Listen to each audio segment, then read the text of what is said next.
রব্বুল আলামিন কিয়ামতের দিন দাড়ি পাল্লাটা নিয়ে আসবেন। কি আনবেন? জোরে কান, কি আনবেন? দাড়ি পাল্লার দরকার আছে না নাই? সংসদে দাড়ি পাল্লার দরকার আছে না নাই? সত্য ন্যায়ের জন্য দাড়ি পাল্লাকে বিজয় করার দরকার আছে না নাই?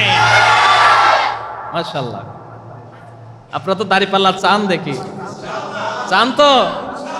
সব দেখেছি, এবার দাড়ি পাল্লা দেখতে চাই। কথা কোন ঠিক কিনা? কোনো সন্দেহ আছে?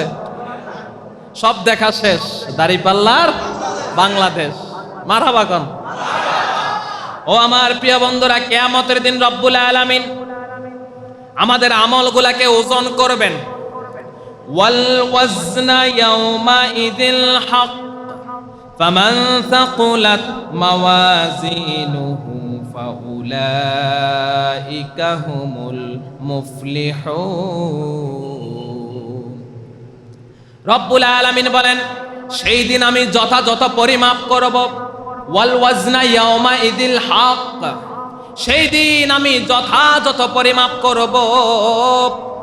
যেই ব্যক্তির আমলনামা ভারী হয়ে যাবে সেই ব্যক্তি সফল হয়ে যাবে। সুবহানাল্লাহ। আমলনামা ভারী হয়ে যাবে। আপনি মনে করেছেন নামাজ পড়তে পড়তে কপালের মধ্যে দাগ ফেলে দিয়েছেন, আপনি জানি কত বড় নামাজি, বছর বছর হজ করেন, উমরা করেন, কত টাকা পয়সা দান সদকা করেন, আপনি মনে করেছেন আপনার আমলনামা কত ভারী হয়ে গেছে। না না, রব্বুল আলামিন বলেন কিয়ামতের দিন আমলের হিসাব করা হবে না কে কতটা আমল করেছে, বরং হিসাব হবে কার আমলটা কত সুন্দর। সূরা মুলকের 2 নম্বর আয়াতে আল্লাহ বলেন, আল্লাযী খালাকাল মাউতা ওয়াল হায়াতা লিয়াবলুয়াকুম আইয়ুকুম আহসানু আমালা। রব্বুল আলামিন বলেন, আমি জীবন এবং মৃত্যু সৃষ্টি করলাম যেন মানুষকে পরীক্ষা করে দেখতে পারি আহসানু আমালা, কে আর আমলটা কত সুন্দর। সুবহানাল্লাহ। কার আমলটা কত সুন্দর। ওই পাল্লার মধ্যে যে সুন্দর আমলগুলা দেয়া হবে ওগুলা ভারী হয়ে যাবে। যার আমল যত সুন্দর তার দাড়ি পাল্লা তত বেশি ভারী হয়ে যাবে। আর যার আমল আছে, অনেক আমল আছে, কিন্তু আমলের মধ্যে শিরিক মিশ্রিত, আমলের মধ্যে বেদাত মিশ্রিত, আমলের মধ্যে মিথ্যা মিশ্রিত, আমলের মধ্যে রিয়া মিশ্রিত, এমন আমলের কোনো দাম নাই, এমন আমলের দাম নাই। আপনি যতই নামাজ পড়েন না কেন, যত বড় হাজি হন না কেন, যত বড় উস্তাদ হন না কেন, যদি আপনি বাতিলের সাথে থাকেন, যদি আপনি কুফরি শক্তির সাথে থাকেন, আপনি আলেম হতে পারেন, নামাজি হতে পারেন, আপনার ওই আমল নামা কিয়ামতের দিন কোনো কাজে আসবে না। সেই কথাও আল্লাহ রাব্বুল আলামিন কোরআনে বলেছেন, ওয়া আম্মা মান খাফফাত মাওয়াজিনুহু ফাউম্মুহু হাবিয়া। রব্বুল আলামিন বলে, যার আমলটা হালকা হয়ে যাবে, খেয়াল করে শুনবেন, যার আমলটা হালকা হয়ে যাবে সেই ব্যক্তি চলে যাবে হাবিয়া নামক দুজকে। আর যার আমলটা ভারী হয়ে যাবে, তাকুলাত, অত ভারী হয়ে যাওয়া, যার আমলটা ভারী হয়ে যাবে সেই ব্যক্তি চলে যাবে জান্নাতে। সুবহানাল্লাহ। ভারী হবে সুন্দর আমল, আর যে আমলে শিরিক মিশ্রিত, বেদাত মিশ্রিত, ওই আমল কোনো ভারী হবে না, ওই আমলটা হালকা হয়ে যাবে। খফফাত অর্থাৎ হালকা হয়ে যাওয়া। এই জন্য নামাজ যদি সমাজের মধ্যে কায়েম হয়ে যায়, আমাদের আমলগুলা হয়ে যাবে সুন্দর। এই জন্য রব্বুল আলামিন বলেন, ওয়া আকিমিস সালাহ ইন্নাস সালাতা তানহা আনিল ফাহশাই ওয়াল মুনকার। নামাজ কায়েম করো, নামাজ কায়েম করো। নিশ্চয় নামাজ মানুষকে যাবতীয় খারাপ কাজ থেকে বিরত রাখে।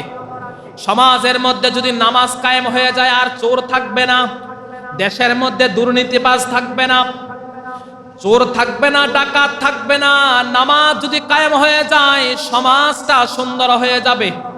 রাষ্ট্রটা হয়ে যাবে সুন্দর, হযরত ওমরের যুগের মতো রাষ্ট্রটা হয়ে যাবে। ঠিক না? নামাজ কায়েম লাগবে, নামাজ কায়েম হতে হবে। নামাজ কায়েম না হওয়ার কারণে আজকে মসজিদে দেখবেন মানুষ নাই। ফজরের সময় 2 জন 3 জন, অনেক সময় ইমাম সাহেব একা একা নামাজ পড়তে হয়, কারণ নামাজ কায়েম নাই। নামাজ যদি কায়েম থাকতো মসজিদের মধ্যে শুক্রবারের দিন, জুমার দিন যেমন মানুষ হয়, প্রত্যেক ওয়াক্তের মধ্যে তেমন মানুষগুলা হতো। কারণ সমাজে নামাজ কায়েম নাই। সবাই নামাজ পড়ে কিন্তু কায়েমের কথা কেউ বলে না। আল্লাহ রব্বুল আলামিন প্রতিদিন আপনাকে নামাজের দিকে ডাকে। ফজর হয়ে যায়, এশা থেকে ফজর হয়ে যায়, সারা রাত রব্বুল আলামিন আপনাকে কত ডাকে, ওরে বান্দা সে এশার সময় ঘুমাইলি, ফজরের সময় হয়ে গেছে, তোর সাথে আমার কোনো কথা হয় নাই। নামাজের মধ্যে আসলে কথা হয় কার সাথে? আল্লাহর সাথে কথা হয়। কেউ যদি নামাজে আসে কথা বলে আল্লাহর সাথে। আল্লাহ বলেন বান্দা যখন সিজদায় চলে যায়, বান্দার সাথে আমার সাথে আর কোনো পার্থক্য থাকে না। আপনি যখন নামাজের মধ্যে সিজদার মধ্যে সুবহান রাব্বিয়াল আলা বলেন, রব্বুল আলামিন খুশি হয়ে যান। যখন আপনি আল্লাহু আকবার বলেন আলহামদুলিল্লাহি রাব্বিল আলামিন, যখন আপনি বলেন আলহামদুলিল্লাহি রাব্বিল আলামিন, রব্বুল আলামিন 7 আকাশের উপরে আরশ আজিম থেকে ডাক দিয়া বলেন হামিদানি আব্দি, আমার বান্দা আমার প্রশংসা করেছে। সুবহানাল্লাহ। আল্লাহ রব্বুল আলামিন বলেন হামিদানি আব্দি, আমার বান্দা আমার প্রশংসা করেছে। আল্লাহ খুশি হয়ে যান। প্রতিদিন 5 ওয়াক্ত নামাজের মধ্যে আল্লাহ রব্বুল আলামিন আমাদেরকে 250 বার ডাকেন। কয়বার? নামাজের শব্দ হলো 50টা। কয়টা? সরি, আজানের শব্দ হলো 50টা। কয়টা? আজানের শব্দ 50টা হলে প্রতিদিন কয়বার আজান দেয়? 5 50 কত? আল্লাহ রব্বুল আলামিন প্রতিদিন আপনাকে 250 বার ডাকেন, ও আমার বান্দা মসজিদের দিকে আসো। আল্লাহু আকবার, আল্লাহু আকবার, হাইয়া আলাস সালাত, হাইয়া আলাল ফালাহ। প্রতিদিন আপনাকে ডাকে, মসজিদের মধ্যে আসেন না, নামাজের মধ্যে আসেন না। রব্বুল আলামিন প্রতিদিন বারবার ডাকে। সারা রাত আল্লাহ বলেন আমার বান্দার সাথে আমার কোনো দেখা হলো না, সাক্ষাৎ হলো না।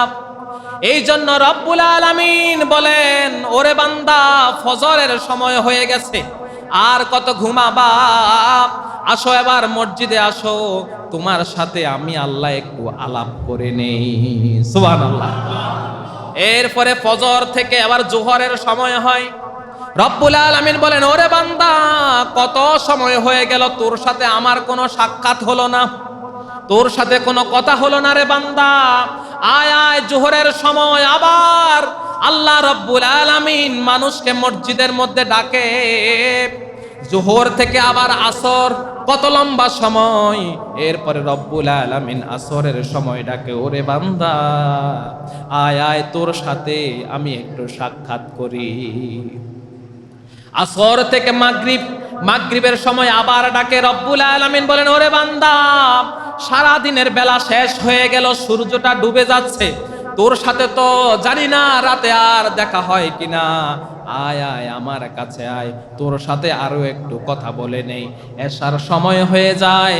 রব্বুল আলামিন এবার বান্দাকে ডাকেন ওরে বান্দা একটু পরে ঘুমাইতে যাবি, জানি না তুই ঘুম থেকে সকালবেলা আর কোনোদিন উঠবি কিনা। ওরে বান্দা এশারের নামাজে আয়, আমার সাথে শেষ দেখাটা করে যা, হয়তো সকালবেলা তুই না উঠতে পারস। আয় আয় আমার সাথে আয়, আমার সাথে দেখা করে যা।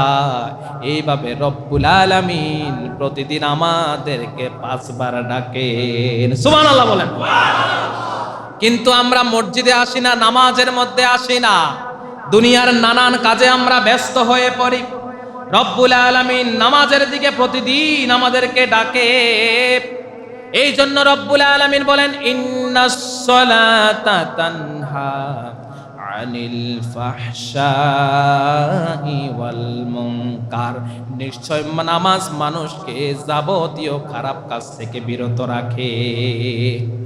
ওই নামাজ মানুষকে খারাপ কাজ থেকে বিরত রাখে। আকিমিস সালাত, যে সমাজের মধ্যে নামাজ প্রতিষ্ঠা হয়, যে দেশের মধ্যে নামাজ প্রতিষ্ঠা হয়, ওই দেশের মানুষ খারাপ কাজ করে না।